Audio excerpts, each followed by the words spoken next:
Hello, everyone. Thanks for tuning into Mysteries of the Unknown here with J.S. Moore. I'll be your host. Today, I wanted to talk to you all about something that you may not have considered or factored into your everyday thought process, and that's this. See if you can see that. So, what would you identify that as if you could see it better? Man in motion, man in a box. It's a famous drawing by Leonardo da Vinci. Now, he wasn't the first to come up with this, but it's based on the architect uh, Vitruvius, and it has to do with geometric designs, what they call divine proportion. It's something that they would have used in Egypt to build the pyramids. Kind of goes into what they would have used in South America and China to build those pyramids as well, and other places in the world that also have pyramids. So divine ratio is not what I want to talk about today, though, when it comes to the Vitruvian Man. I'd like to talk to you today about something that people don't talk about. You know, Da Vinci always had riddles and secrets hidden within his works.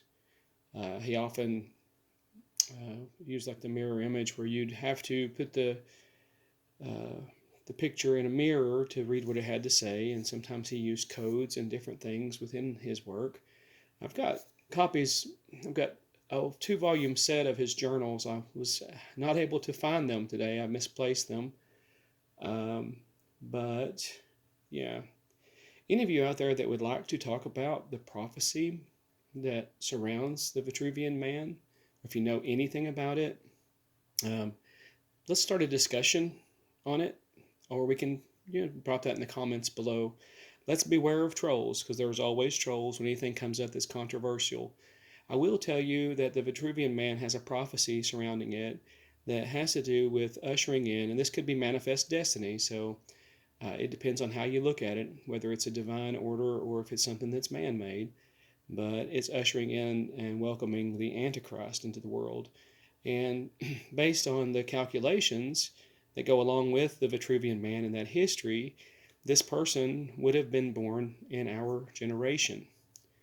Now, I know that the the political climate as it stands right now, Donald Trump is supported by the right. And at the same time, though, if you were to draw a diagram of his qualities and then the qualities of Christ, or the Jesus that we're talked about, or that we're taught about, they are polar opposites for sure. Now, Trump was born in 1946, if I'm not mistaken.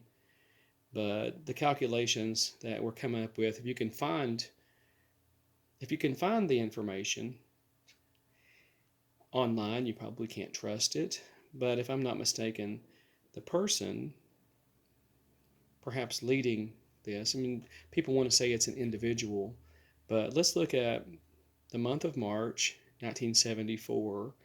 That is believed to be the time frame that this Antichrist would be born. Now, figuratively, and if you look at it closely, it could be also the maturity of this person as well, maybe by the time that they become an adult, something like that. But I don't have an answer for this. I would like to meet someone who can contribute to the conversation without detracting from it, because I do feel like there is some truth in it. So again, the Vitruvian Man, the famous drawing by Leonardo da Vinci, and people associate this as the golden mean or the golden ratio, or that pyramid geometry, like your fingers, the length of your fingers ends up being the length of your palm. All these things, the divine proportion that we were all gifted by becoming human beings. And they trace that back, and they look at also this proportion as it relates to an infant or a fetus in the womb. But at any rate, as far as the Vitruvian Man and that image, I look at it as a calendar. It's a man in motion, and you can surround it with the zodiac symbols.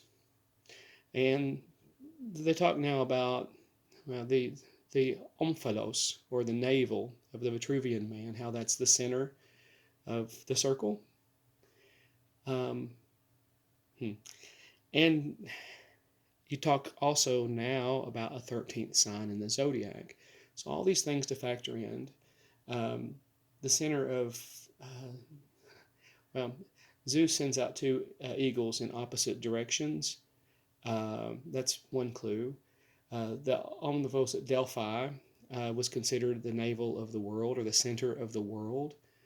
To save Zeus from being eaten by Kronos, she fed him a stone, wrapping him in swaddling clothing. So all these things in mythology that gives us these hints and all these things. And they, believe it or not, it ties into Vitruvian Man. Vitruvius was this architect several millennia ago.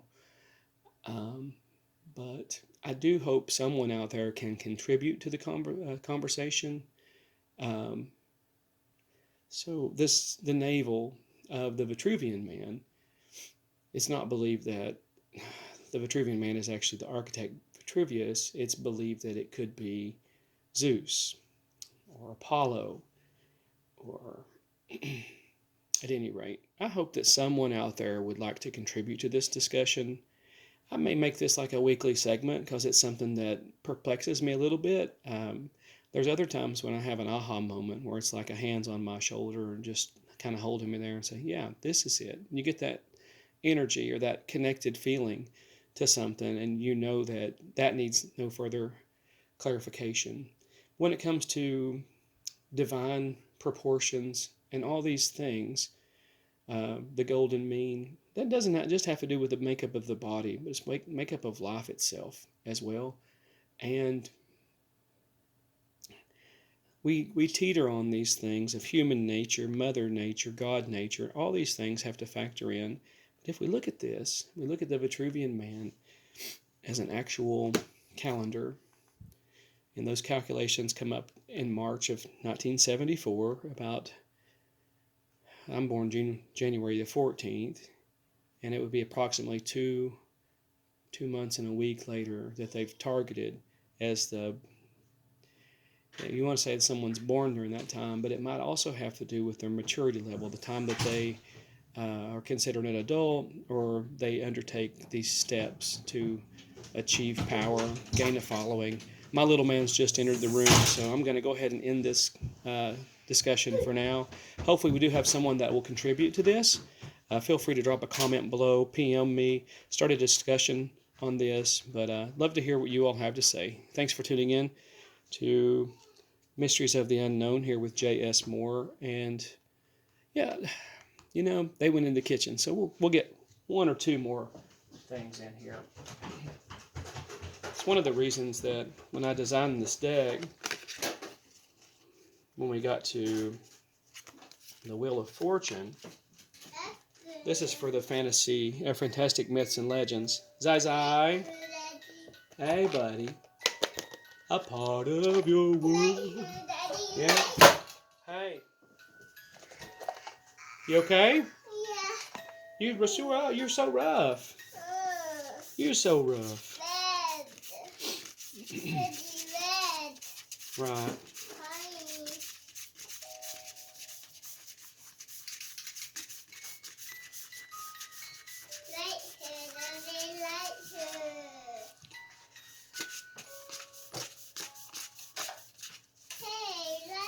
There we go.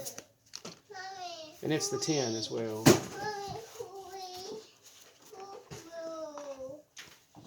Well, if this was a live video, it would be really interesting. But something to pontificate or think on. If you walk away from this video with one thing, there are things out there that you nor I completely understand. People make these predictions, these prophecies, and these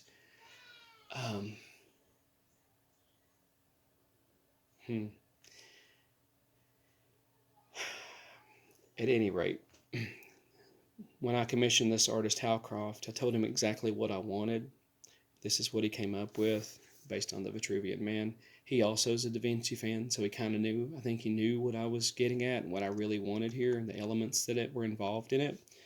And the same thing here for Janato Prayoga, for our Fantastic Myths and Legends deck. This is Fantastic Myths and Legends, and this is Catharsis Tarot.